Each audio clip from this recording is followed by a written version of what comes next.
Good morning, rugby fans. We're filming here Tuesday morning, January 20th. This podcast probably going to come out Wednesday of this week. I'm Joe Harrington at the beautiful Flow Sports office in Austin, Texas. With me, as always, is our man in the UK, Philip Benden. Today on the podcast, running it down here, we're going to talk about some All Blacks insanity going on last week. Really still in the thunder from the Champions Cup a little bit in New Zealand. We're going to recap round 4 of the Champions Cup and a little bit of Challenge Cup talk. We'll break down the playoffs. Those will happen in April. We've got the domestic leagues coming back strong this week, at least for a week. And we're going to close the show by bringing in a special guest, Mr. Ryan Ellis of Flow Sports. And we are going to nerd out on Six Nations. We're going to preview 2 teams this week. We'll do 2 teams next week. And then leading up, we'll finish out with the rest of the teams. So, all right, man, 2 weeks away from the Six Nations. I can't believe that. It goes so fast. All right, so here we go. Philip, the first question I have to ask you is, oh man, what happened in New Zealand this week? Yeah, yeah, got quite big news, wasn't it, Joe? I mean, and actually, fair play, shout out to Rory O'Connor of the Irish Independent. How an Irish journalist got the scoop ahead of all the Kiwi media is quite funny to me. Yeah, it felt like the writing was on the wall when those rumors about Artie Sevilla being very disgruntled came out. I don't for a second believe that it was exclusively Artie who forced Scott Robertson out. I think it was very much the players said, "Look, something's not going right here," and Razor fell on his sword by the looks of things. It's hard to know whether it was a too much of a quick decision for New Zealand Rugby. Were they a little bit rash with it? But only time will tell, I guess, on that side of things. But when you look at the way the All Blacks played under Robertson, there were some really good moments, but then there seemed to be a recurring theme of there was long patches of each match where they would kind of switch off. And I think that record loss to South Africa, coupled with a big loss to England, and then obviously the first time they ever lost in Argentina. Those are 3 big results to have in one season, which is, ultimately probably what cost him his job. So I think he'll be probably the most highly in demand club coach if he chooses to do so. And I know in a video last week I went through a couple of options of what I've heard that he might possibly be in the running for. So I think it was quite a bombshell. New Zealand historically don't do things like this. I'm not certainly not in the last 20 years anyway.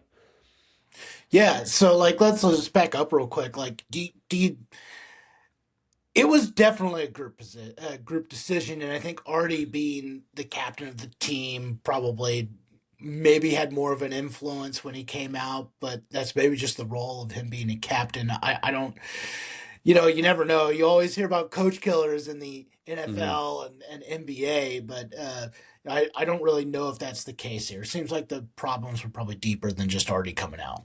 I think so, Joe. And interestingly, the way he named Scott Barrett as the main captain with Artie Sevilla and Geordie Barrett as the co-captains, and obviously Artie did a lot of captaining, like you're saying, last season. It was kind of an interesting one because I don't think there's even a debate that Artie is the spiritual leader of the All Blacks, whether he was captain or not captain at various points. And I think that was one of perhaps Scott's missteps, was maybe naming Scott Barrett as captain when really it should have been Artie Sevilla straight away. And I don't, in my opinion, I don't think Scott Barrett's one of the best locks in New Zealand rugby at the moment. I think there's a few guys ahead of him in the pecking order. So if you have a captain that's not performing, it's quite challenging. Then you look back and he had Leon McDonald, his assistant coach, leave while the All Blacks were in South Africa. That broke, not this season, just gone by, the season prior, which was a real bombshell at the time too. And then they go on and lose two clashes in South Africa, and it all kind of rolls from there. And then Jason Holland, another assistant coach, steps away this year. So it obviously wasn't a happy camp. And whether that means that Scott Robertson Razor probably didn't get his coaching staff exactly what he wanted and didn't quite get it right, then that ultimately still falls on him, unfortunately. I if it was my opinion, like obviously I'm not an All Blacks fan, but if I was an All Blacks fan, I probably would have liked to see him backed a bit longer. I know you get close to the World Cup, and people are praising New Zealand for being decisive and just cutting it now, but I mean, they still won 20 out of 27 tests. I think it's just that recurring theme of they never quite got the issues that were the same issues game on game fixed, which is not a good sign for coaching staff. But when you look at the way coaching landscape is going now, could Scott Robertson have called in someone like Ronan O'Gara from La Rochelle and one or two other coaches that he really wants to work with and who he knows with different experience, and could that have streamlined? But I guess again, it's one of those things that time will tell whether this was the right decision or whether it was a rash call. And I know we're going to get on to about who the favourites are for the job. I really like your option. I know we spoke pre-show about that, so maybe I'll tee you up for that about who you think it is first, Joe. Who Well, who who would you want? well, like for starters, like it's really weird because Scott Robertson won 74% of his games. That's Mm, like really yeah. good in the world. I mean, Hmm. I don't know what Andy Farrell's winning percentage is at Ireland, but I don't Mm. think it's 74%. It's not Uh, far off from memory, but again, it's like it's a tricky one, isn't it? Because it's Ireland play. Look, we obviously play really tough competition, but the All Blacks play the Springboks two, three times, two times a year. That's always quite challenging, and yeah. I do think that this is like a bigger question of sports Mm. here. I mean, we're seeing it in the United States. I mean, the Buffalo Bills just fired their head coach, and he'd been to Yeah, the Sean McDermott. playoffs like every year, Mm. but he has not won a Super Bowl. And so when the expectations get higher, whereas I think like 20, 30 years ago, you didn't have social media, you didn't have as many media outlets. So if a coach Mm. just continually won and made the playoffs, that was good. The pressure didn't build. But nowadays, the pressure's on to win a championship every year, and when you don't, Mm. coaches get fired. So we saw that in the NFL with the Buffalo Bills and the Baltimore Ravens and even the Pittsburgh Steelers, Mm. and now we're seeing it in rugby where you've got what I would call the bluest of the blue blood rugby countries, New Mm. Zealand. I mean, historically, like no one's really on their level, like as Hmm. far as what rugby means to the country. So like 74%'s not good enough there. But we talked about it all summer. Uh, Other countries have caught up and in a lot of cases surpassed the All Mm. Blacks. And so I think mentally that is why ultimately Scott Robertson is no longer the coach. But, you know, I think you and I said here when they had that historic loss in New Zealand to the All Blacks. I mean, it, it wasn't over, but you definitely felt like the exit ramp was getting near on Scott Robertson after that. And you said it just a few seconds ago about that, but I think just the combination of the pressure of the job, the legacy of this job, and then you can't get blown out by that many Mm. points to your biggest rival. Yeah, I couldn't agree more, Joe. And I do. I mean, it's one of those things that comes with the job that you and I do. Is I remember getting quite a bit of feedback online. Let's call it feedback, saying, "Well, Robertson's not going anywhere." When I said I felt if the rugby championship in November didn't go well, he'd be gone.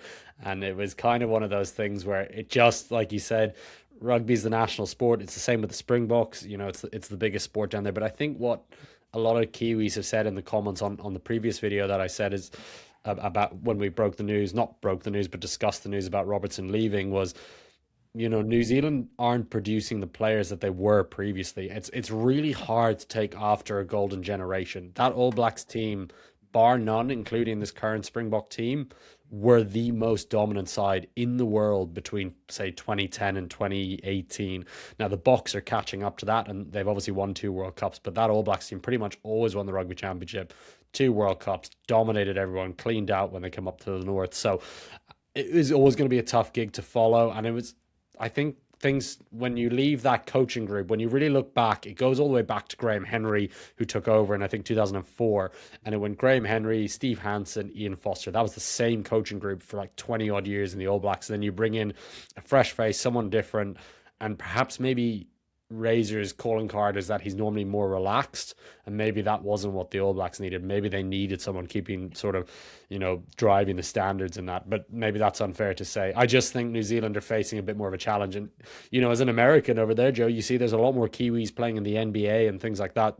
Kids are choosing basketball perhaps over rugby that they might not have done before, and the competition's only going to keep getting stiffer with rugby league down there looking to have a second NRL team in New Zealand.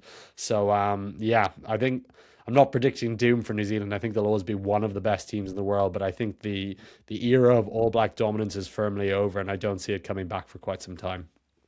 All right. Well, you teed me up because I do have a pick for who I think should be the next coach of the All Mhm. Blacks. Now, I understand that New Zealand does not want to hire someone who is not a Kiwi to coach this team. I understand that, people. Okay? But I also understand that the World Cup is in 2 years. It's in 2027, so less than 2 years. It's coming fast.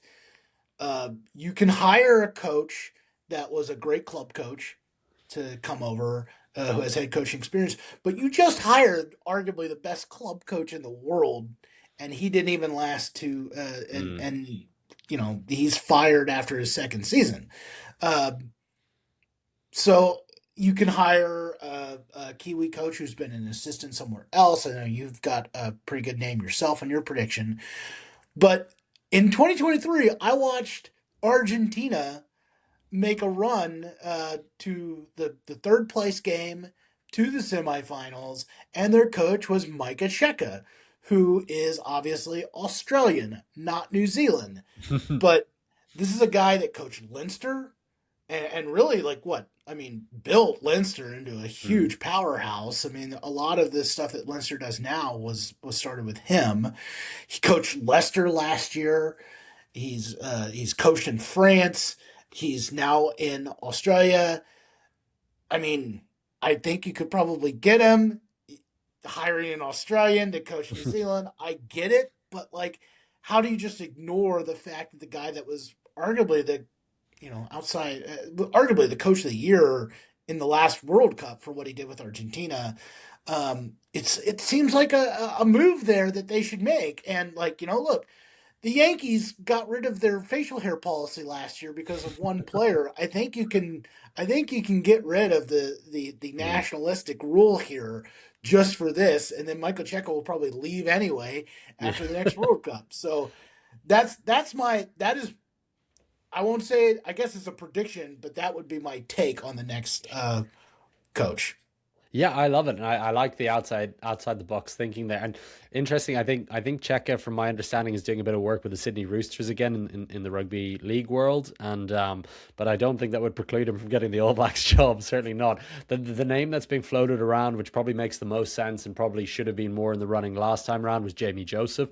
Obviously, there was a lot of momentum behind Razor for the job, and rightly so. He'd dominated Super Rugby, which I think we all know now proves it doesn't necessarily translate. Whereas Jamie Joseph has experience of coaching Japan when they beat Ireland at the Rugby World Cup in 2019. He's coached in Super Rugby, he's coached in Japan, he's coached the national team, he's coached all over the world. He's highly experienced. So my understanding is he's the first choice.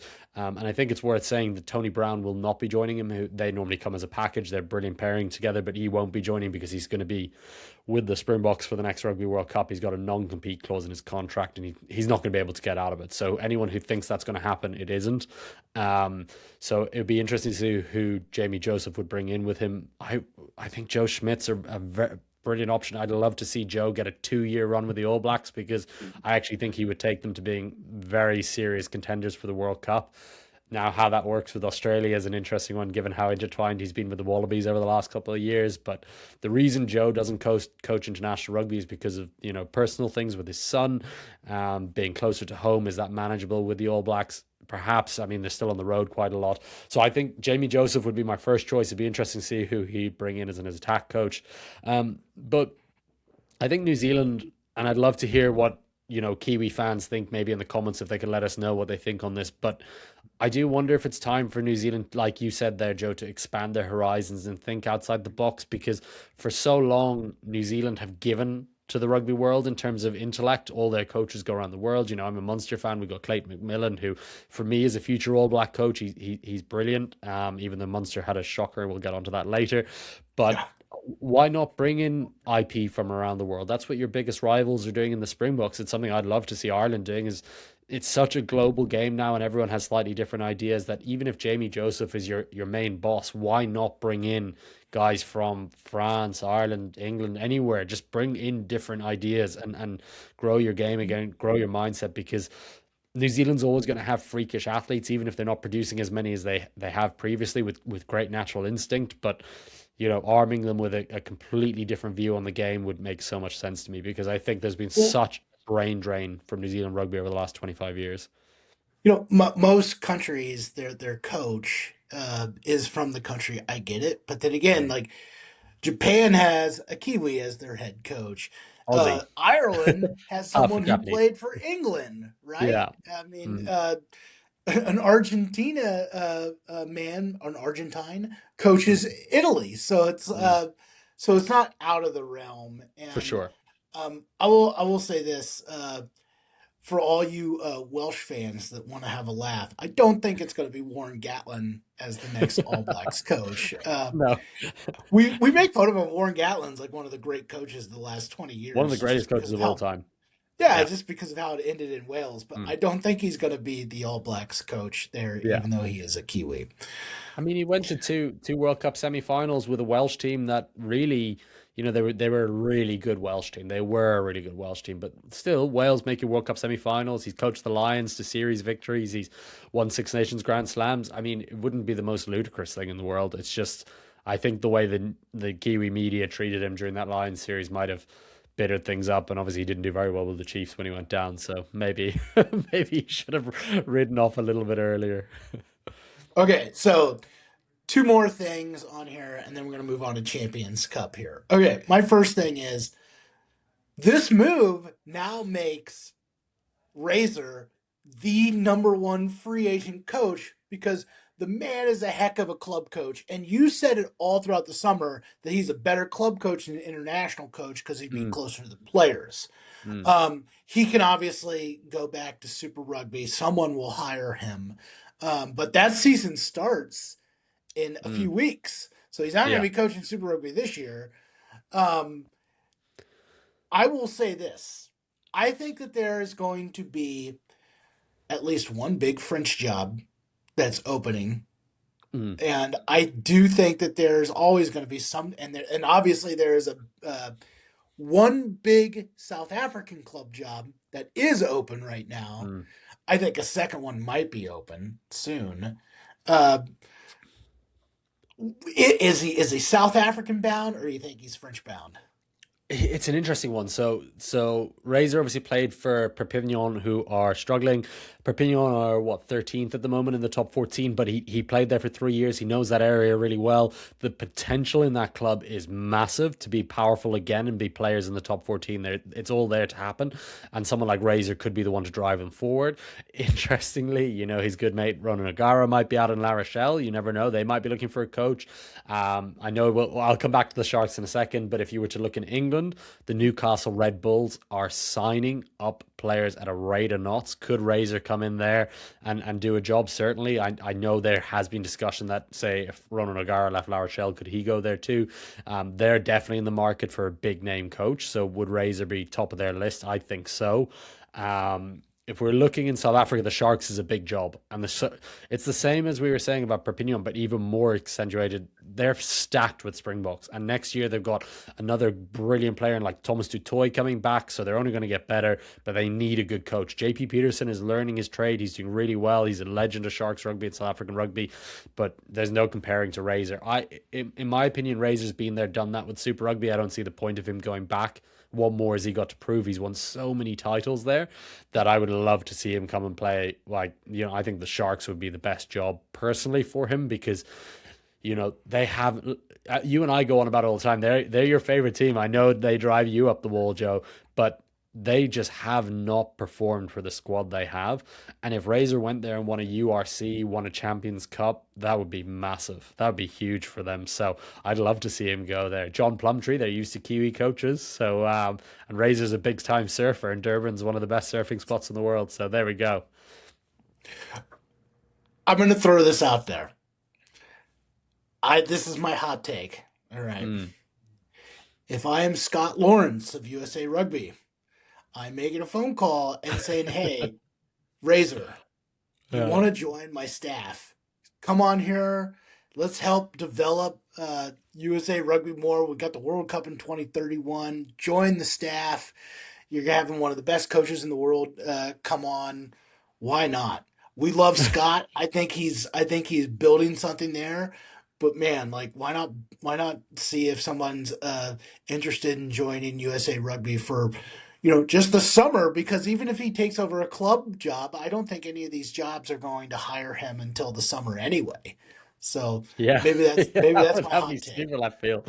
I think, well, Scott Lawrence, that is. Scott's open-minded enough to bring anyone in. I think. And I think USA Rugby would have to dig quite deep into the coffers in terms of stumping up for for a raise or for that deal. But yeah, it'd be really interesting to see what he does next because I don't. I know. Well, I think Steve Tandy will do well with Wales. I think, but you never know. That job might come open again too at some point. I do I think he needs to cut his teeth somewhere. no, I think the job that I'm watching, mainly because you and I both know how much money is in French Mm, rugby. I think Ronan wants to kind of leave. mm, Just the yeah. wins there. He wants to move on. I think he wants to be an international coach. You know more than I do Mm, there, but we've talked about it enough. And what a big get that would be for La Rochelle, bringing in a guy that mm. won what, like seven Super Rugby Super Rugby. championships to come Yeah. in. Um, I think, and frankly, that's a club that is a little older too. So Mm, like they're going to have a new coach come in and rebuild it anyway. And I don't know if Ronan wants to do that. He won two Champions Cup. It's if he left La Rochelle, I think he'd be leaving as the greatest coach in club history there. Um, mm. but I do think he probably wants to get some international experience. Yeah, I think Rog. It's really hard. So, like, Rog is one of my favorite players of all times. One of my favorite rugby personalities. I mean, I'm from Cork. He's from Cork, so there's that link. But I think for Rog, it's really difficult to see where he slots in because the only thing he can do at La Rochelle now is win a top 14. That is the only thing that's left. But the gap between Toulouse and Stade Rochelet at the moment is bigger than it's been at any point I can see. And UBB have overtaken them, obviously, too. It feels stale, doesn't it, Joe, when you watch La Rochelle at the moment? It just feels stale. And there's only so many times Rog can go out into the media and go, oh, we didn't perform, we didn't do well. It's like, wait, you're going to have to fix it, Rog, unfortunately. I think for Rog, the only way he gets into Test rugby now is an assistant with Andy Farrell, and I think that's the best thing for him. And I actually think it's probably the best thing for Andy Farrell because I feel the Irish coaching staff is stale and needs a new voice. Rog has that ability to be a disruptor without destroying things. I think he'd be really good under Andy Farrell because there is no options to go and coach a province in Ireland at the moment unless he was to take over Leinster, which I don't think he would in 2027 because then it puts him down the line again for an international job. You'd have to wait probably another 4 years. So my view is that he would either come back in under Farrell, which I think makes the most sense for all parties. Could he go back to Munster if Clayton McMillan went back to New Zealand? Certainly. Oh, I That's don't know the if that that's gets the him in. dream, right? That's my dream, yeah, but I don't see it getting him any closer to the Irish team is the problem because so Irish rugby pretty much only ever hire from within Irish rugby, right? We don't go out and grab international coaches completely out the blue. So if you look at Joe Schmidt It's came through from Leinster and yeah. I mean, they did And hire Farrell, they did yeah. hire the head coach of the Springboks to be a defensive coach for Sure. Leinster's. Sure, but he didn't go. Yeah, sure, but he didn't go into the international team. Is Yeah. kind of what I'm saying. Yeah. If you think about it, Joe, because Andy Farrell came in under Joe Schmidt, took over, and I just don't want them to do that again. I don't think this coaching staff outside of Farrell have proven enough. Where our lineout's been a disaster for ages. So I don't know if Paul O'Connell should move up. Our scrum's been a disaster. Why would John Fogarty move up? And Simon Easterby kind of showed in the Six Nations, and maybe he's not quite there. They're all brilliant coaches. I don't want this to be that I'm being critical, but I think bringing someone with Rogers' experience in now, 2 years out from a World Cup, is massive. And Rog has that authority to be a head coach. So I don't want to make this an Irish rugby podcast. Sorry, I've gone off, Well, but guess I what? We're about to make this All Blacks conversation even more Irish because oh we're gosh, going to end it with this. yeah. Is Artie Sevilla really going to go to Leinster? Oh no! Now that Razor's gone, I don't think so, and I can sleep easy. I have to say, as a Munster fan, I was like, the last thing I want to be doing is going down to Thomond Park next year, watching Caelan Doris, Josh Van der Fleer, and RD Savia in a back row against Munster. It was my absolute nightmare. Doris Van der Fleer and Savia in the back row. You'd never get the ball back from the breakdown; they'd just be wrecking it the whole time. So I don't know though. Leinster would probably still After blow a two-try lead in the finals to the Champions Cup, even with him. probably, probably right. Yeah, yeah. I could see Leinster it fans, happening throw after the stuff World at Cup. me. I could see him going after the World Cup up to the north, but by that stage he'll be 34. I don't think it would benefit Leinster to really sign him at that stage. So, but I did have fun messing around with Photoshop doing a graphic of him last week in a Leinster jersey, so that was Let me cool. ask you this: if he goes to Leinster, do you think he'd at least start in the semifinal? I think they've learned their lesson on that one. I'd hope after Jordy Barrett's debacle. You know what, Joe? Hot take. I think Jordy Barrett will go back, though. I could see Barrett going back on a proper deal after 2027. And it's my final New Zealand point. I would love for New Zealand rugby to just get rid of their eligibility rule. We are playing in a global game now. I'd love Ireland to do this. Stop with having to keep your players in your country. Just pick the best players wherever they want to play. I mean, it's craziness in 2026. You see what the Springboks have done picking players all over the world. Countries like Ireland and New Zealand would benefit massively. I know in Ireland you would not have a mass influx of exodus, of players leaving their provinces. They want to play for the provinces. The tax setup is really good in Ireland for athletes. I just think for those players below that top tier, moving out would be great, and I'd love to see New Zealand do that too. Well, you know what I will love to see, and that is the Champions Cup playoff. That Mm. happens in April. That's called a segue in the business here. So here Didn't the we Champions go. Cup end last week, Joe? Sorry, didn't that? I don't think there is a. What's the Champions Cup? Sorry, what are we talking about? What? Yeah, you What's the sound like Champions me Cup? as a Bengals fan after the Bengals are eliminated every year. Somebody texted me on Sunday, said you're watching the game, and I was like, watching the Glasgow Warriors. Like, oh, okay, rugby, and I was like, yeah. Yeah. Um, Yeah. all right, so Champions Cup pool play finished. We're done with Mm, it. Some mm. shocking stuff. First of all, what are you most surprised about? Are you surprised at the Harlequins getting the number 2 seed, or are you more surprised that Munster's playing in the Challenge Cup? Yeah, the Munster one. I mean, oh, Joe. I mean, to give you an idea, this is only the second time Munster are in the Challenge Cup in the last 15 years. So no matter how bad we've been, we're a Champions Cup team, right? And the challenge here was we can blame Jack Crowley for missing 6 points off the tee. That's unacceptable for a player of his quality. But the reality of it is it's not Jack Crowley. It's not Jack Crowley is not the issue at Munster Rugby. The issue at Munster Rugby is a lack of depth. I think a coaching staff that needed to be changed when Clayton McMillan came in. He should have been allowed to bring his own coaches.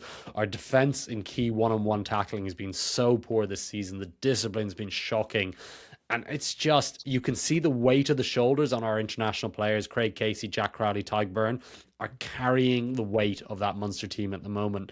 I think there's big changes coming. And I actually, I think my wife must have thought I was having a breakdown. I have never been more disappointed as a Munster fan, I have to say. But conversely, when what are we, 3 days removed now from that result? You look at on paper, Cast have a better squad than Munster. The Thomond Park factor is no longer a thing. When I was growing up, Joe, Munster never lost at Thomond Park. I could literally count on my hand how many times Munster lost at Thomond Park when I was growing up as a kid. That is not a thing anymore. And this new group need to realize that Thomond Park does not hold fear for these big French clubs, these big English clubs anymore. It just isn't a factor. And until they earn that respect back, it won't be a factor. I think when I How look did at it now, Cast lose? Not to cut you off, but how did yeah. Cast lose to Gloucester in round one? Yeah, that was a mind blowing result. How Cast did that, I don't know. I don't remember off the top of my head what team they sent over there, but I would assume it probably wasn't their strongest team. You But think? yeah, yeah, exactly.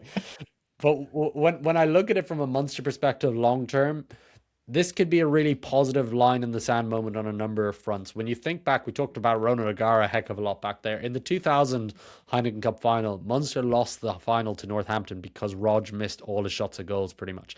Jack, this could be the line in the sand where Jack goes, I need a kicking coach, and forces Munster to get him a proper kicking coach where he can focus on that. He's too good of a player not to be kicking. If he gets his goal kicking sorted, it's not really even a debate as to who the best fly half in Ireland is, in my opinion. I think it's Jack Crowley if his kicking's on point. For Munster as a whole, I would love to see them use the Challenge Cup as an opportunity to get the abundance of young talent in and start moving out the mid-tier players. I can't remember, you might be able to tell me, in the NFL, was it Bill Parcells might have said there's progress stoppers, right? Players who are sort of that mid-tier, mid-career, who just kind of get in the way of the young guys coming through. And that's what I feel like Mhm. Munster are at the moment, as harsh as it sounds. I would love to see them blood a lot more young players in the URC and in the Challenge Cup. And really, we're not good enough to be winning Champions Cups at the moment. We really should be putting all our eggs in the URC basket with the Challenge Cup being a secondary. It'd be very disappointing for me because I'm going to go down to Exeter to watch that match, but I'd love to see the young players playing. Well, I will say we started this. The other side of this question was the Harlequins. I think Yeah. the absolute uh, team of pool play for what they Yeah. did. Yeah. Um, Mm, I don't think anyone thought that they would go down and knock La Rochelle out of the mm, Champions Cup. I think you and I both kind of thought that La Rochelle's going to win this game. They're going to yeah. get in. And for them to lose in France, pretty amazing. And it's, the Harlequins, maybe this jumpstarts their Prem rugby season because it's Mm, not been great over there. They've not played very well, but I mean, they just went 3-0-1. And yeah. yeah, Yeah. 3-0-1 in Champions Cup. Are you kidding me? And they probably played Leinster about as close as anyone. Mm. Pretty impressive stuff for the Quins. Yeah, and they play that Leinster team really close with a second team, right, Joe? So when you Yeah. think about, I think that it's really easy to say, but it is accurate. Is that it's basically like the Saints last year, where the Prem's not going well, they can now put all their eggs in this basket and really give the Champions Cup a rattle. When the Quins have their full team out, they're super talented. I mean, you've got Marcus Smith there, of course, at 10. Caden Murley on the wing is such a good player, and it's just for him. There's just so many good wingers in England at the moment that he might not be getting the recognition he deserves. Up front, they have so many good players. Finn Baxter getting injured is a massive blow for them, but they've still got a pretty good pack. I could see them making a run through. They should win their last 16, and then they're in the quarterfinals. Why not? It could be a really nice story. I don't think they're as talented as the Saints team as last year, but yeah, when you look at it on paper, they play such a nice brand of rugby. They're another club that, you know, actually, really, when you break it down, they could be right in the running for Scott Robertson. Coaching a London team with so much potential with Marcus Smith, you've got a 10 in there you can build around. Jeepers, could that be Razor's next destination? Because currently Quins are looking for a new head coach. Yeah, I mean, I think that if you're Scott Robertson, you're saying, why don't I just coach the team that just finished second in the Champions Cup pool? Um, Yeah. so, real quick, putting a bow on round four, the match we thought was going to be really awesome. The Bristol Bears versus UBB was not awesome for the Bristol Bears. UBB was like, we are the best team in the world. Uh, the Flow Rugby rankings got it wrong. We don't get those rankings wrong. Those are all mathematically They're like always there. exactly right. Yeah. Yeah. UBB crushed the Bears. The Glasgow Warriors do what they do at home. And then, of course, Toulouse was like, are you kidding me? We're still the Yeah. favorites to win this. We're Yeah. going to crush the Sail Sharks, who were really Mm, good. Um, so here's the thing. Here's a Champions Cup breakdown, Philip. You've got your number one team. That is going to be UBB. I'm going to pull up the matchups here real quick so I don't get this wrong and people can get mad and say the American on the podcast doesn't know anything about rugby. Okay, so let's bring this up. These are the official matchups here. Okay, the top seed, Bordeaux, they're going to play the mm, Leicester Tigers. The number two mhm, seed is Glasgow. Glasgow, yes. mhm. They're There you going to go. Yeah. play the Vodacom Bulls. Mhm. Hmm. Number 3 team, Leinster versus Edinburgh. That's Edinburgh. going to be Yeah. there. The number 4 team, pretty fun matchup here. Bath Rugby versus Saracens. Uh, Yeah. okay, and then Pick moving of the on, round. we've got. Let me go down here. You got a massive matchup in Toulouse hosting Bristol Bears. We just saw the Bears. Bears were our number 1 team in the world last week. They get destroyed by Mm. UBB, but they can make it up because they're going to play Toulouse on the road. That is going to be a big matchup against two really talented teams. And then the other matchups, we've got Toulon hosting a match coming out of nowhere. They entered last week. They made our game of the week against Gloucester just because if they had lost, they might have been out of both competitions. Yeah. Instead, they finished second in their pool, and they're hosting my Champions Cup favorite to win it all, the Stormers. I do not like that pick anymore now that the Stormers won't have a home game. Um, Harlequins versus Sail Sharks. That's going to be an absolute battle. And we just talked about Cass. They've got to go to Northampton Saints. That is going to be an awesome win because I know you just talked about Munster and all the problems that Munster has, but if you can win in Thomond Park in Ireland, Mm. I'm sorry, but you can win in Franklin's Gardens against Northampton, Yeah. in my opinion. Um, Yeah, so I was thinking that on the weekend too, actually, Joe. When you said that, I said, "Jeepers, that is not as easy as it was for the Saints." When you looked at it on yeah, the outset, that's a really tough match. And same thing for Harlequins. You know, your reward of finishing second is you're getting Sale Sharks who know how to beat you. So that's tough. Yeah, so poor Bristol. No team's been had a worse run than that. Potential number one seeds, and now you're having to travel to Toulouse. Yeah, brutal. here's my question. I got two questions here. What's your favorite matchup of round 16? And Yeah. what is your long term outlook? Who are you think is going to win it all? Yeah, I'm still sticking with my preseason one of Toulouse. I know they lost two in the pool stages, but gosh, when you saw what they did to Sale this weekend, what was it, 77-5 or 77-7 or something along those lines? I mean, it's frightening, and they're still going. They You think about who they're going to bring back from injury too. You've got Roman Intimac being the key among that. I don't know if Juan Cruz Malia will be back in time, but he might well be back in time.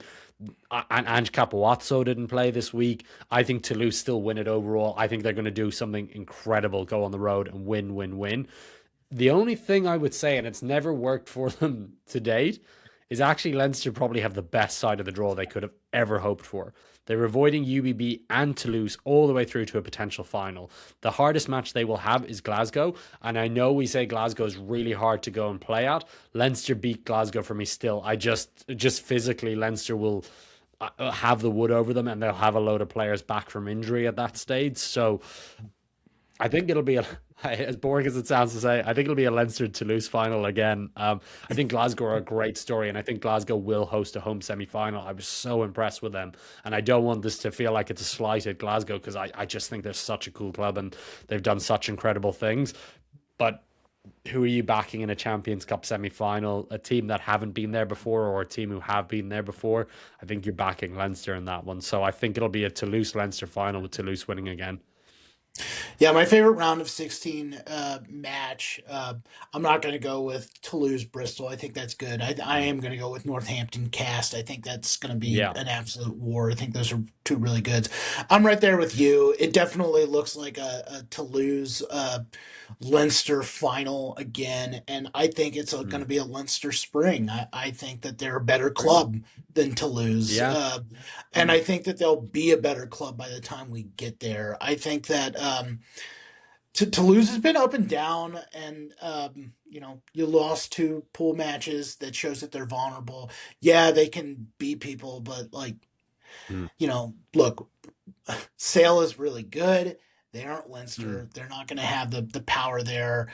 Um, I that would be my finals pick right now, Yeah. just because I think the Stormers. I just don't know what they're going to do on the road, and I don't know what teams they're going to send. And at that point, the Stormers could be so focused on the URC, which they're currently Mm. winning right now. I don't know what teams are going to be there, but I know Leinster cares about the Champions Cup very, very much. Yeah. No, I agree, Joe. And I think I'd love to, contrary to popular belief, I'm a Munster fan, but I'd love to see Leinster win the Champions Cup. I really, for that group of players who've been to the mountaintop so many times and come up just short, I think it would be just rewards for that effort because they've been so consistently excellent for so long that I'd love to see that pay off for them. My biggest concern for them is I just don't know who their best 10 is. I know we'll get on this when we talk about the Six Nations a little bit later, but I think there has been a bit of a changing of the guard with Harry Byrne back to sort of his best. So it'll be interesting to see what they do. The biggest fear I always have with Leinster, and I think Leinster fans would probably agree with this, is when the crunch time comes, they seem to always get their selection wrong. And it just drives you up the wall because, obviously the Geordie Barrett one being the big one last year in Northampton, they should have started him. They would have won that semi final. And I think they beat Bordeaux in the final just defensively. They started, was it Will Connors ahead of Josh van der Fleer against Toulouse? Like, just lots of weird things that they've done that I don't trust Leo Cullen and Jacques Nienaber not to, do something a bit weird with the selections. But yeah, I'd love to see them go and win, and especially being in Bilbao, it'd be cool if Munster and Leinster were there. How good would that be? I Well, mean, I said I yeah. wouldn't watch Munster in the Challenge Cup, but I would if they were there. Well, real quick on the Challenge Cup, I think Munster's going to win it, and I think. But here's the thing: Munster will only win it if they beat the other team I'd pick, and that's the Exeter Chiefs. And guess Yeah, I what? think Exeter knocked That us is going out. to be the round of 16 matchup, Exeter versus Yeah. Munster. And I think whoever wins that goes on and wins the Mm. Challenge Cup, mainly because I don't know. I mean, French teams have really taken the Challenge Cup seriously. I Yeah, don't know. I don't know if La Rochelle is going to do they won't. that. Yeah, But no. I do think Exeter is that team that looks really good. They should be in the Champions Cup if we're just going on how Yeah. they're playing this year. Um, Mm. but that is my pick for the Challenge Cup right now, and whoever wins that match will go on to win it all. Yeah, the reason I don't pick Munster is I just don't think they're going to take it seriously enough. That's the problem because I know Clayton McMillan's come out and said we want to continue our journey in Europe in the Challenge Cup, but the reality of it is the only benefit for a club like Munster being in the Challenge Cup at the moment is that you could try out young players, and we shouldn't be turning up our nose at silverware as Munster fans. Like, I'd love to win something. The Challenge Cup doesn't get me up and going. Like, I don't care about it personally, but winning silverware would be good for Munster rugby. It's just. I think subconsciously in the Munster players' minds, they'll go, this isn't the Champions Cup. But could you imagine this, Joe? Because this is what the way it's trending. If we beat Exeter, it could be a Munster Ulster semi final at some point, which would be huge, or a Munster La Rochelle semi final, which would be huge. That's the way the brackets are if everything went that way. So I don't think Mon- Munster are. Yeah, sorry. Ulster's my other team. I think I'd pick to win it all. I've Yeah, I've become a big yeah, Ulster fan. We talked about it on Slack this yeah. I past love Ulster. weekend. Yeah. Mm, Segue though, I mean Munster's sixth in the URC, so it mm, could be a situation where they get to the Challenge Cup and they're going to mm, take the Challenge Cup seriously because they can't win the URC. Um, mm. The only so thing is they're so close to the top spot in the URC, and I yeah. know I said this about a month ago. I love the Stormers are my second team, but I think the Stormers are not quite what they were earlier in the season. Every team has a bit of a dip, and I wonder whether that's coming for the Stormers. I don't know. Maybe I'm wrong, but they just haven't been as good well, for me as I thought they were. we're going to Yeah, segue in there because the domestic leagues start this week. Champions Cup will come back in April, first weekend of April. But now we're back in the domestic league for 1 week, and then there we go. Two we weeks, I then think, we've Joe. got the 2 weeks. Six We got Nations. 2 weeks of 2 weeks, URC. yes, 2 weeks, and then Yes. the Six Nations starts. Mm, So okay, to reset here because we have not had games for a month, almost 2 weeks. Yeah, yeah. Stormers are still undefeated, but they only got a 6 point lead against Munster, who's in sixth. That shows you how the disparity Yeah. there. They only got a 2 point lead on Glasgow, who has two Hmm. losses there. Part of that is because Hmm. the Stormers didn't play one of their games. It got rebooked. They'll play later this year. Um, Hmm. some of the games real quick because I want to get to the Six Nations and bring on our guest. Uh, DHL hosts the Hollywood Bad Sharks this week. That's an interesting game. Scarlets versus Ulster.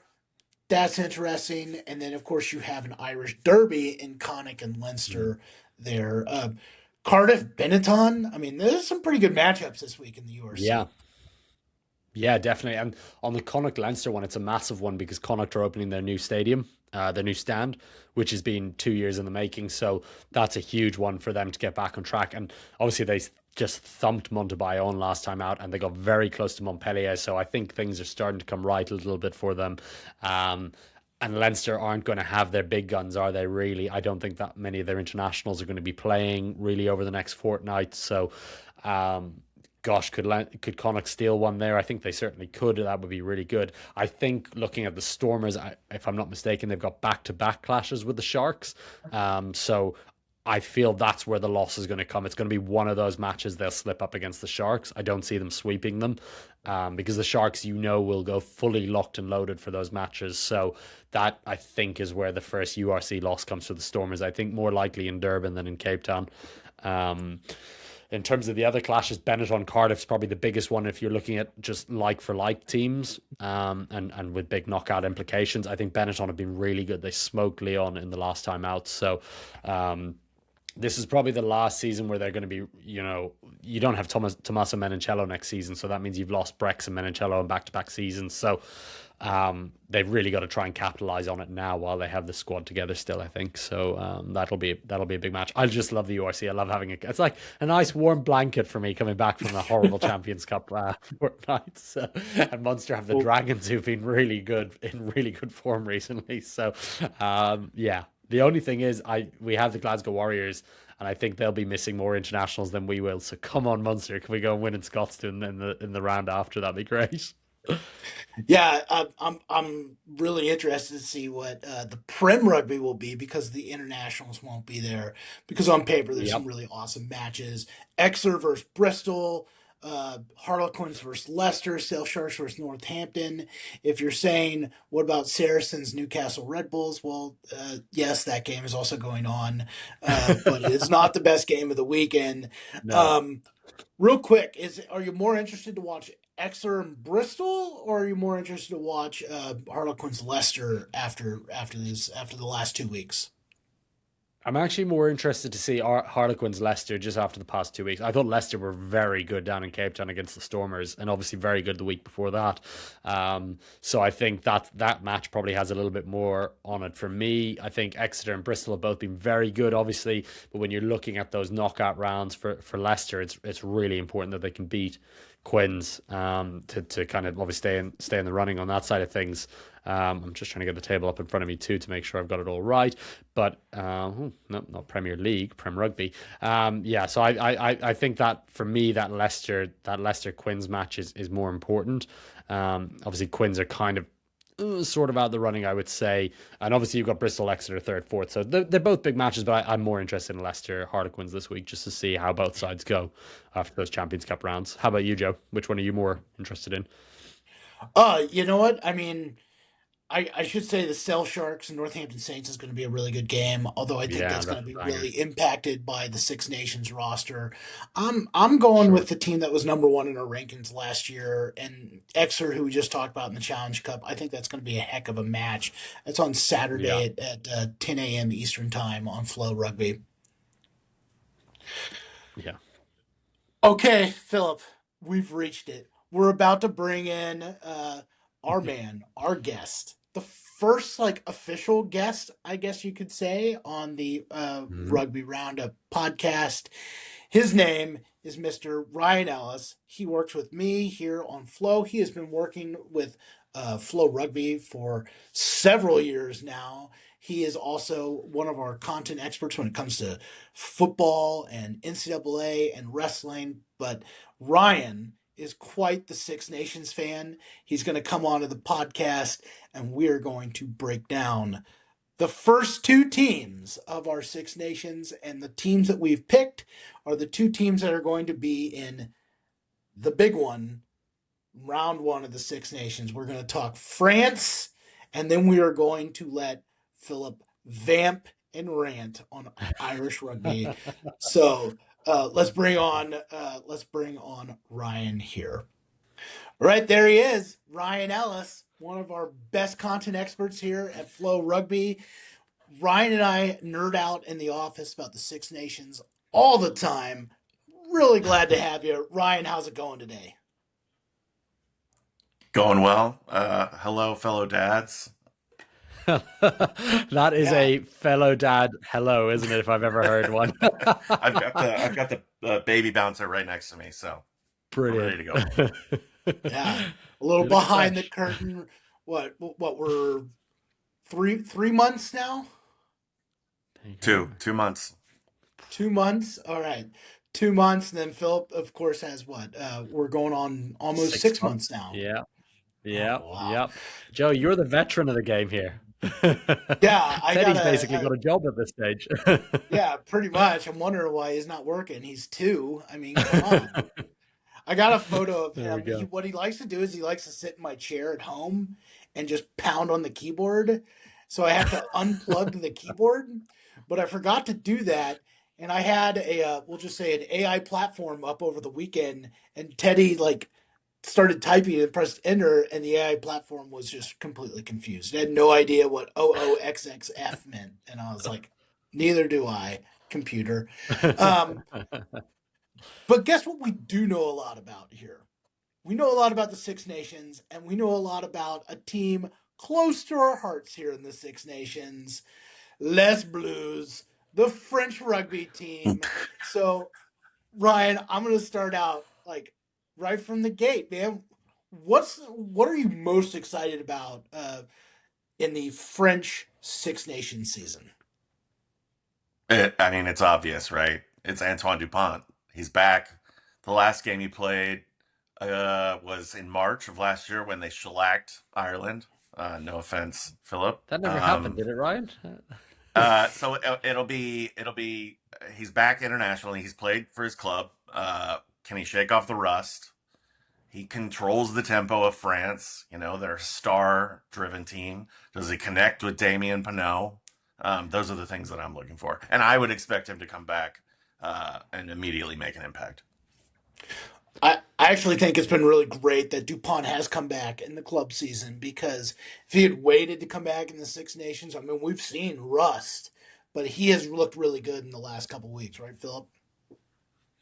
Yeah, firmly back to form as the Sales Sharks learned much to their detriment this weekend. The biggest thing, I completely agree with Ryan. He instantly makes an impact there. The only thing that I can see as a negative with bringing back Antoine Dupont is how he gels with Matthew Jalibert, because by all accounts, there's a bit of an issue there where Dupont doesn't seem to want to play with him. He'd much rather play with his clubmate Romain Intimac, but I don't think you can deny that Matthew Jalibert is the most informed French fly half at the moment. So that's the interesting one, is how do they gel that? Because if those two start playing together properly, ooh, watch out, because that is the most dynamic halfback pairing in the world.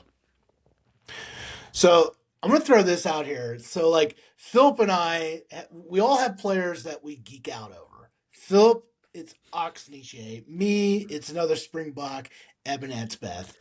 My guy, Ryan, has this like should have just like a tattoo of just Thomas Romos's face there. That's like one of his favorite Mm. players. Called him one of the most Yeah. underrated players in the game. Uh, Ryan, how excited are you to see Tomas play in the Six Nations? Yeah, Tomas Ramos. I think he is one of the most underrated players. He's one of the best kickers in the world. I think Philip, has said that he really hasn't gotten attention until his mid 20s. So he wasn't like this prodigy early on. So his numbers aren't like Johnny Sexton or something like that, but um, an elite kicker, and he will be a huge part of what France does at the Six Nations. Yeah, he's also really funny and super snarky, isn't he? So there was that, in November where the referee was telling off Kubas Reinek and Thomas Ramos, and Ramos just turned around and went, "Well, it's his fault," and then just walked off. So it's just probably the most Frenchman on, like the most Frenchman I've ever seen. And it's every week. I can understand why you love him. It's like every week there's just some freakish moment of skill where he just seems to just be way ahead of everyone. And I do love his attitude. I just think that he's so funny every time he's in a bit of a fight with everyone. But maybe I dig him a little bit for that. But I do think it's quite funny. So, we look at France. They won the Six Nations last year. Pretty wide open Six Nations. Nothing was really set in stone of who was going to win until last week, although it was pretty clear all France needed to do was win that last week.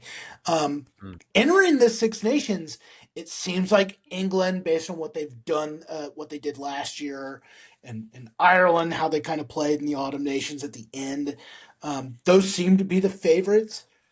Philip, am I off base? Are people kind of sleeping on the defending champions, France, based on what happened in autumn? Or should we say that they're the favorites to repeat? Yeah, I found France infuriating to watch in November because they're much better than they probably put out there. If I was putting money down on it, I would think France win the Grand Slam purely based on the fact that England and Ireland have to play them in France. And I don't think Scotland, Wales, or Italy will get close to. No, Scotland have got the potential to do it, but I don't think that they'll quite turn them over. So I think France should.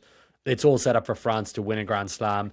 In terms of form, you would say England are the best team. I think Ireland are quite firmly the third team at this stage until something changes there, because I think we are, especially this year, we have a real crisis in the front row where Andrew Porter and Paddy McCarthy, our first two choice loose head props, are out, and our scrum was bad enough as it is. Oh. So we're going to likely have Jack Boyle and Michael Milne there if Porter doesn't get back. Tyg Furlong is out injured at the moment, so then you've got Thomas Clarkson stepping up. So I think it's going to be a really difficult outing for us in Paris and in London. I expect Ireland to win the other three at home, but I think England and France are quite firmly the top two at the moment. But maybe, gents, for the first time in Ireland, in Irish rugby history, we're not peaking before a World Cup.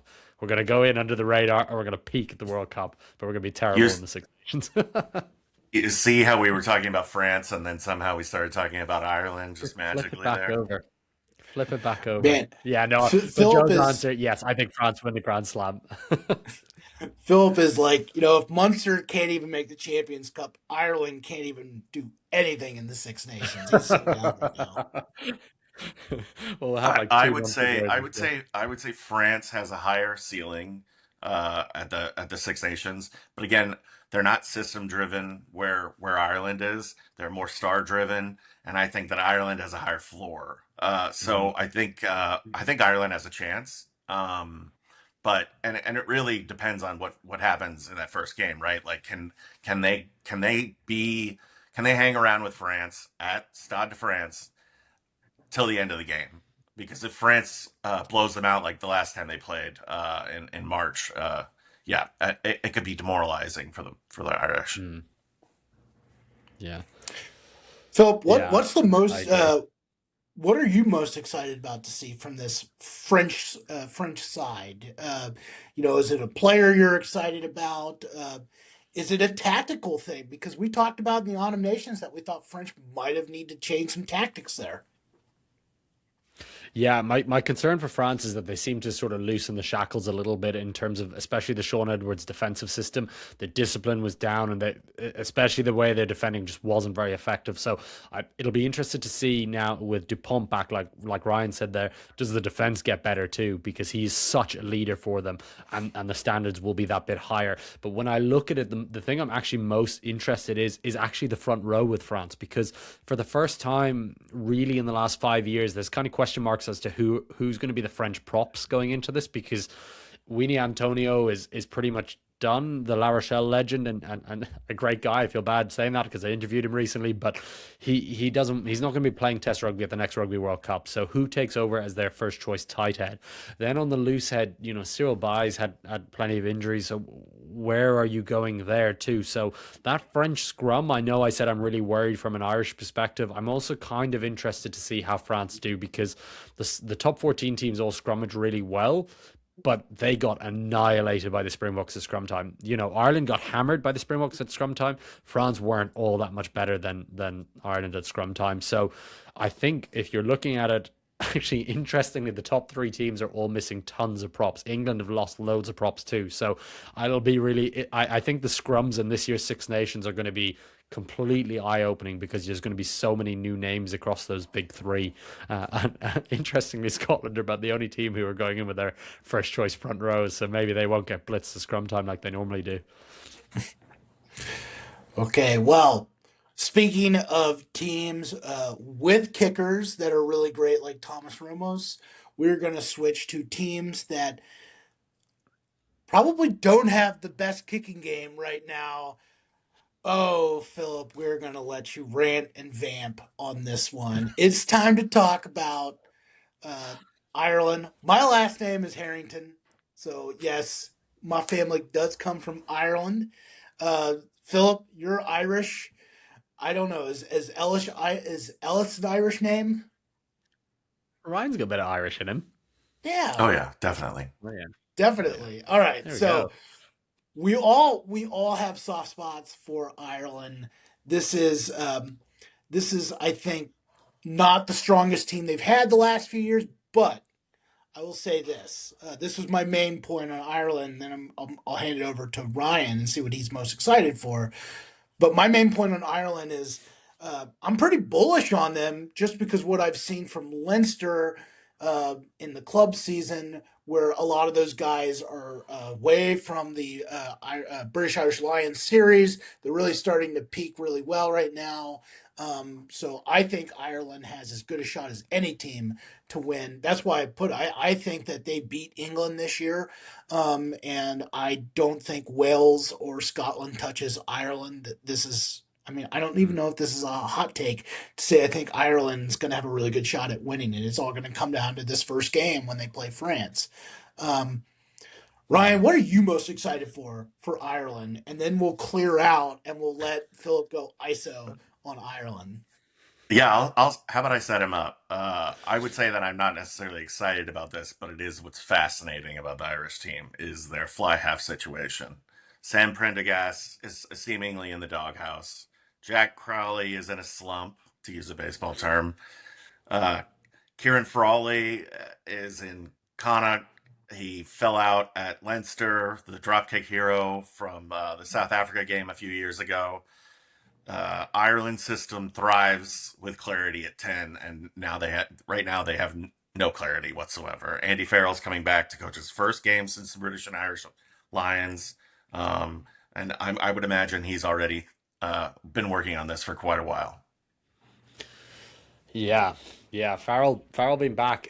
He did come back in November, but it didn't look much better. I have to be honest. But it was, it was, yeah. Interestingly enough, Ryan, it's gosh, it's such a complex situation. I think really funny enough, none of the four that we would have presumed, like you've said there, or the three that we would have presumed that were there in November, I don't think any of them start. I actually think it'll be Leinster's Harry Byrne, which is pretty disappointing in terms of just where the others are, only purely because Harry Byrne's the best goal kicker out of the lot of them.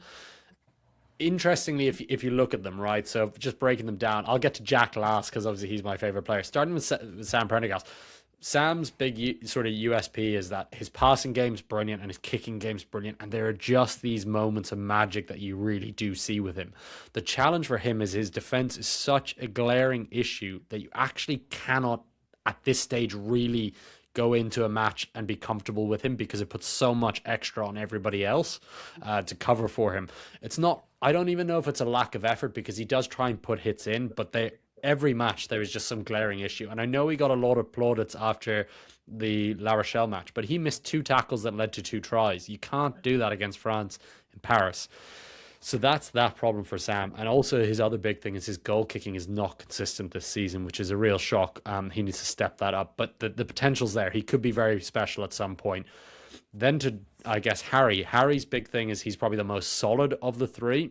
He doesn't have the passing game of, say, Sam or necessarily the long range kicking game of Sam, but he's the best goal kicker. He's a good defender. He's a decent carrier and he's a good passer, but not quite at the level of Prendergast. So he's in there. Then you've got Jack Crowley. Sorry, I know everyone's going to be a bit bored maybe with this one. Jack is by far the best defender, the best carrier. But his kicking, contestable, goal kicking, and line kicking have been way below where they should be. So you're then going in with a 10 who you're not sure if he's going to be kicking well. And if it comes down to a big penalty, like Munster learned this week, where they got knocked out of the Champions Cup when they should have been second in the pool, it comes down to that in Paris. Are you going to back Crowley? I would, because I think he's a big game player, but he looks like he's carrying the weight of the world on his shoulders in the moment, and he hasn't kicked on. But it would be a very Farrell thing to pick Jack Crowley and try and give him some confidence after dropping him when he was in bang on form. So that's a bit weird. And then finally, there's Frawley, who I think, like you said, Ryan, he's off to Connacht next season, but he's too much of a jack of all trades now. I think he has, until he has a consistent run at 10 in Connacht, I think he's unlikely to start for Ireland, but he could be on the bench because he plays 10, 12, and 15, and he's a really good player. Then there's the outside bet of Jack Murphy in Ulster, who's been nothing short of phenomenal in my opinion, but he's a little bit raw. He's a brave defender, but he's not a good defender. And I don't know, but I could imagine him getting some game time with the A team this year. So that's sort of, I think Irish rugby, perhaps we need to actually take a step back and look.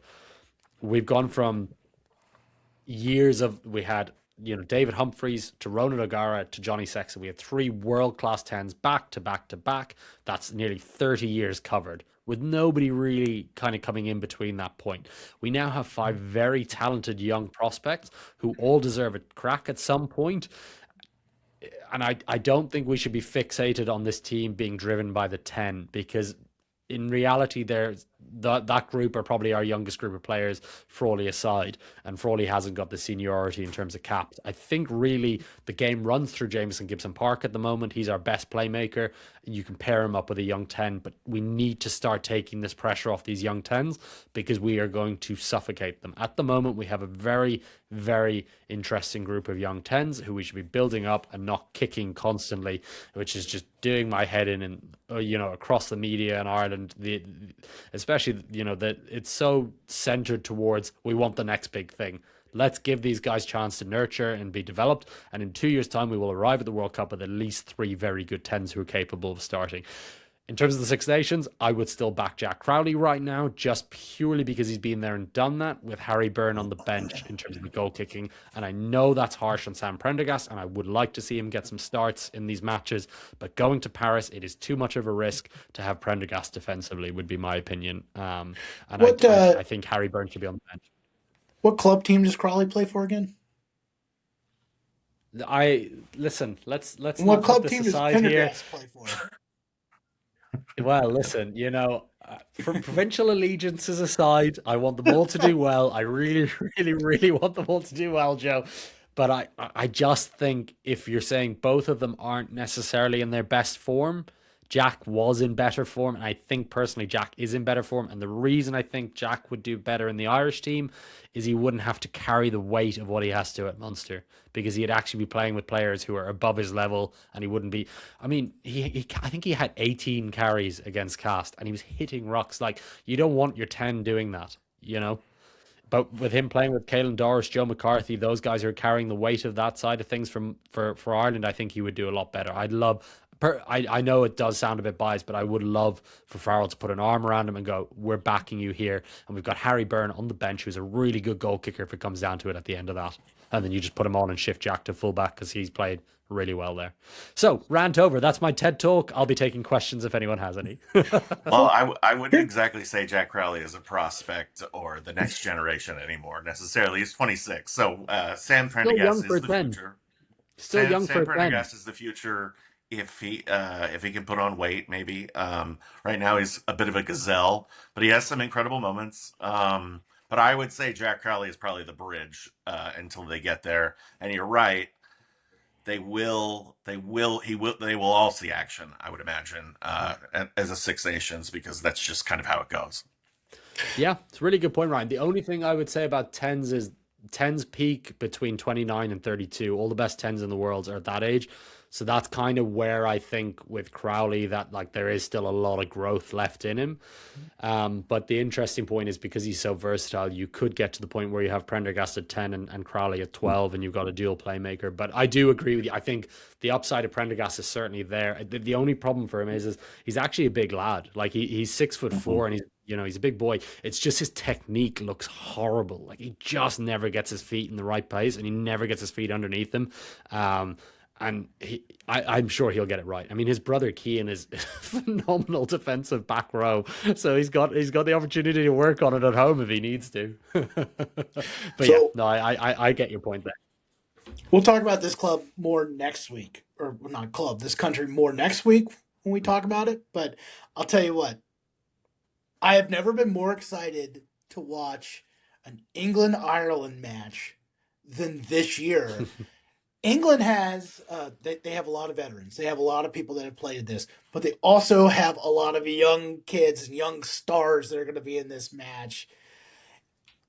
Looking down the road, round 3 of the Six Nations, because we'll get to the round 1 match to close out the podcast. Mm. When you look at round 3, Phil, how excited are you about this match? And because England looks like a team that's going to be really good over the next 5 years, and Ireland is a team with a lot of veteran players, is this one of what does Ireland need to do to catch up with the young guys in England? But also, is this going to be the last like real classic match that we're going to have with these veteran Irish players against this young England team?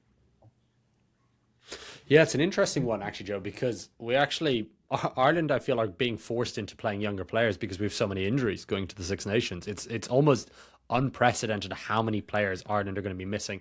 Personally, I think England are a better team than Ireland at the moment. And I only say that not in terms of player talent, but just in the way they've adapted to the new law structures. Their kicking game is phenomenal. They've got wingers who compete really well. But I haven't seen Andy Farrell's team at the time of this recording, obviously, because it hasn't been released. But I think we're going to be quite shocked how many changes there are going to be. Because if he doubles down with the likes of Bundy Aki, it doesn't make any sense because those guys are not in form.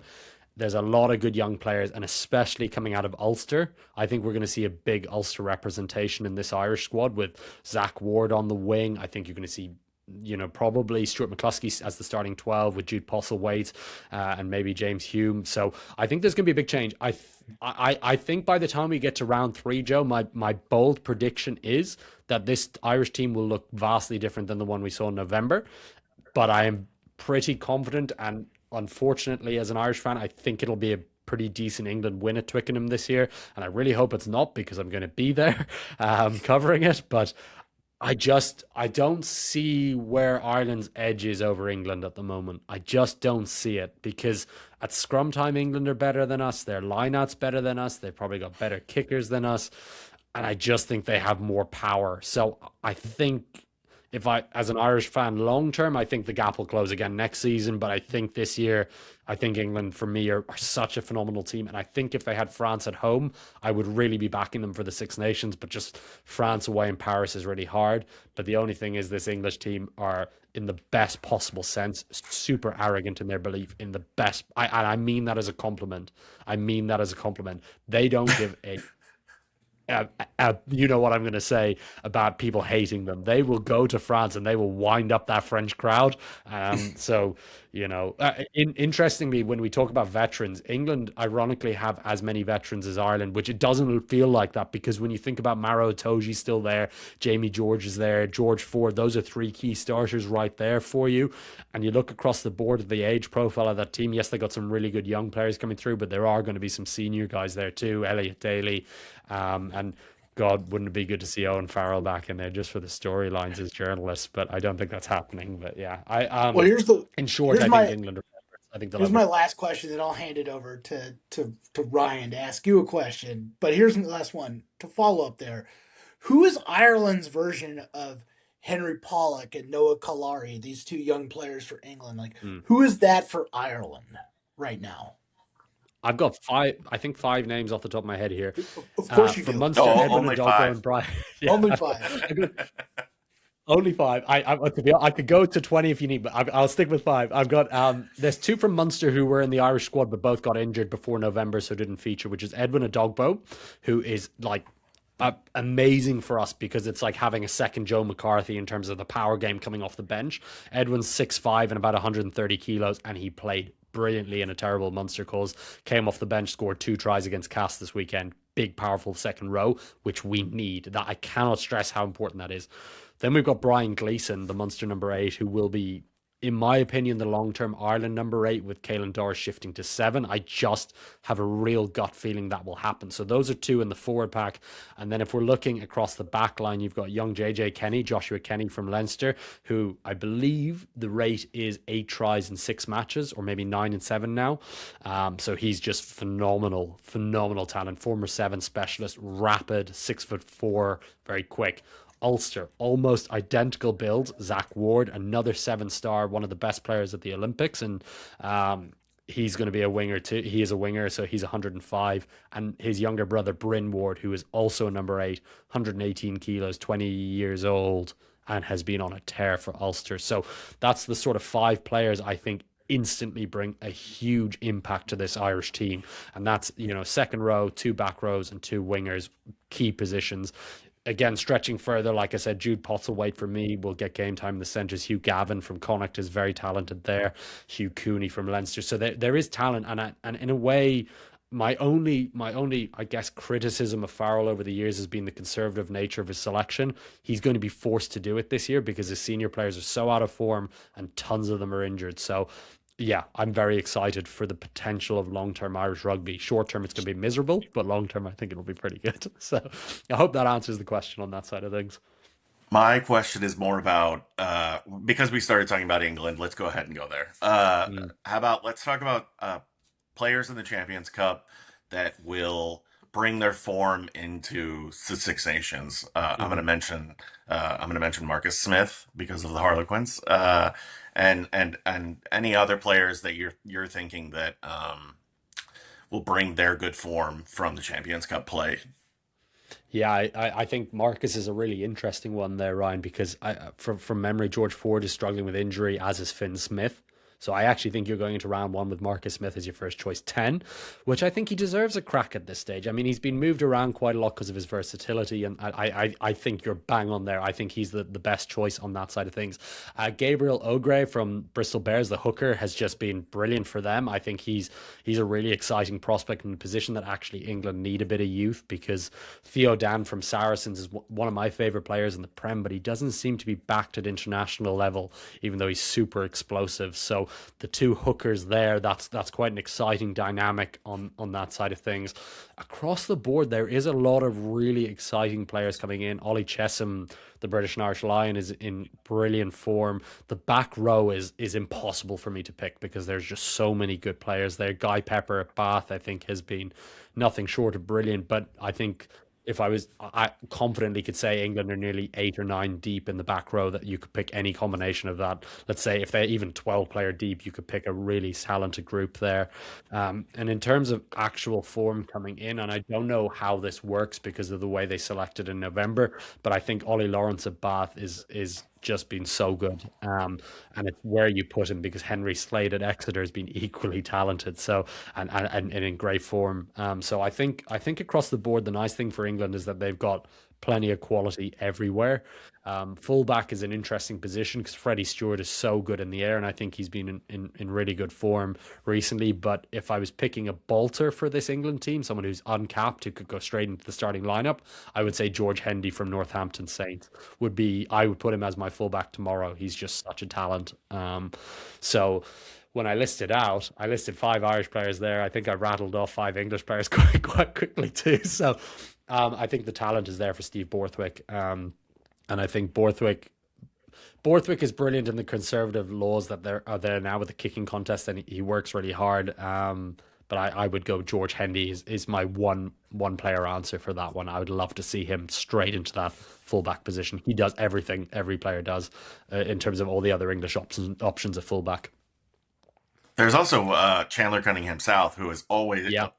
impressive when he's on the field too. And he's still quite young. He Mm. doesn't always start, but he's always an impressive play. Yeah, completely agree, Ryan. And Chandler Cunningham South's a weird one for me because he's like Ryan Baird was for so long. I think Baird really finally took that step up at this November, and then unfortunately broke his foot playing against the Springboks. But they're both physical freaks. The only problem with Chandler Cunningham South is that he blows a bit hot and cold because, like you said, every match he has a huge moment, but then he could go missing for 20, 25 minutes. And that's what Ryan Baird used to do. So I'd love to see him get a chance, but I think he's kind of in that Ergia Sneeman sort of mold for me as like a really great bench option that you unload with 20 minutes to go and he just destroys people in the Hmm. contact. So yeah, I think there's no shortage of depth there, is there really with England? And I can't wait to preview the other teams even next week, Joe, because I look across the board and I it's the most open Six Nations I can remember in a very long time. for sure. Well, next week, bring up the schedule here. Next week Mm. we're going to be talking about England and Wales next week. So, lot of I am just building my War of the Roses and 14th and 13th century English history just facts to throw in there. But before I get to there, all right, we need to pick it. Round 1, France hosting Ireland. Boys, I I think France can win it and go back to back, but there's just something I really like about this Ireland team in this matchup. I'm doing it. I like the pack of Ireland better. Wow. I'm picking Ireland to win in France and stave off those Andy Farrell's got to go chants from Ireland fans. They're gonna fly in the face of Philip Bindon there, saying the coaching staff needs is stale. No, Ireland's gonna get it done. Sorry, Les Blues, one of my favorite national teams. Sorry, Antoine Dupont, but I'm picking Ireland in this. I don't think France loses another game after that, but no, I'm picking Ireland in this one. Oh, Ryan, you jump in here. I mean, it's France. If it Yeah. were in Ireland, if it were in Dublin, maybe they have a chance. But we're talking about Dupont coming back for his country at Stade de France. The people are going to be are crazy. The top 14 crowds are already wild when they play for France. Whether it's whether it's football, whether it's rugby, the crowd is always behind them. It's got to be Antoine Dupont in France for me. Yeah, I hate saying it as an Irishman, Joe. I think it's going to be 2-1 here, France. I just don't. The problem for it is I just don't see where we're better than France currently. That's my only concern because I don't know who's going to be starting at 10, even though I would still probably back Jack with Harry on the bench because of the goal kicking element there. Um, I don't think we can match them up front, especially without Paddy McCarthy, who I think's been phenomenal for Ireland, and Andrew Porter. If we're without both of them, we're in a bit of trouble there. Although I'd love to see Jack Boyle and Michael Milne get a crack because you need five proper options at both prop position. I think Ireland are going to do a lot better. I actually do think what Joe is saying there is a lot of merit there. I think Ireland will be a lot better than most people think they are, but I actually have a real feeling that this is kind of going to be like it was in 2020 when Farrell initially came in because he now has to build the squad again. He kind of inherited a really good squad from Joe Schmidt and added in some brilliant young players. And I think now is the time that Ireland are going to try and build towards the next Rugby World Cup. So I'm expecting a down year this year with a real spike next year where we have France and England at home next year. And I'm going to call it now an Ireland Grand Slam in 2027. But I think a third place finish in 2026 is on the cards because I just don't see where we're better than England and France at the current moment. And just no faith in Kalen Doris just willing this team to a win. Ugh. No, because France are so good. That's the problem. It's just, We it's haven't even hard. talked about Louis BLVRA either. Yeah, I mean, yeah. the speed that France has is just unbelievable. I Mm. think that, like I said earlier, if Ireland can stay in the game towards the end, maybe they have a chance. But I think that France will probably win. I'm gonna I'm gonna Yeah. throw in. I No, bet Philip would have picked Ireland if Munster had made the Champions Cup playoffs. Yeah, exactly right, Joe. The only thing, Ryan, I have to say, I have to give Joe his props here. Joe is the only person I know who picked Glasgow to beat Toulouse and then doubled down and picked Saracens to beat Toulouse again. Nobody picked Toulouse twice in a Champions Cup, but Joe did it. And Yeah. Joe, I hope you're right. I would love nothing more. But if I was going to pick where we're going to win between the two very difficult away venues, I think England's the option. But yeah, I want Well, what I saw in November. Yeah. I think it's the summation of Irish rugby at the moment is we're doing a lot of things right, but we're doing some small things wrong. And when they get that fixed, which I think they will next season across the provinces and the national team, I feel really good about the next Rugby World Cup. And I know people will call me naive, but I really do feel good about the next one. well, there it I'm ready to is. be We've hurt again. previewed the. Well, there it is. We've previewed the first two teams of the Six Nations. That starts first weekend of February. we're going to be excited. You can read more in the following weeks on the Six Nations on Flow Rugby. We're going to be all over it. All the players that play in the Six Nations, well, almost all of them, play their club seasons right here on Flow Rugby and the Flow Sports app. We even put games on YouTube for free, so keep an eye on those. This week, our match of the week is Sail Sharks Northampton, the Gallagher Prim.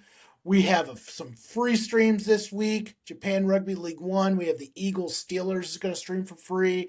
And we've got Cardiff Benetton. That is our other free match. That is going to be an absolute banger. Actually, Cardiff is really good this year.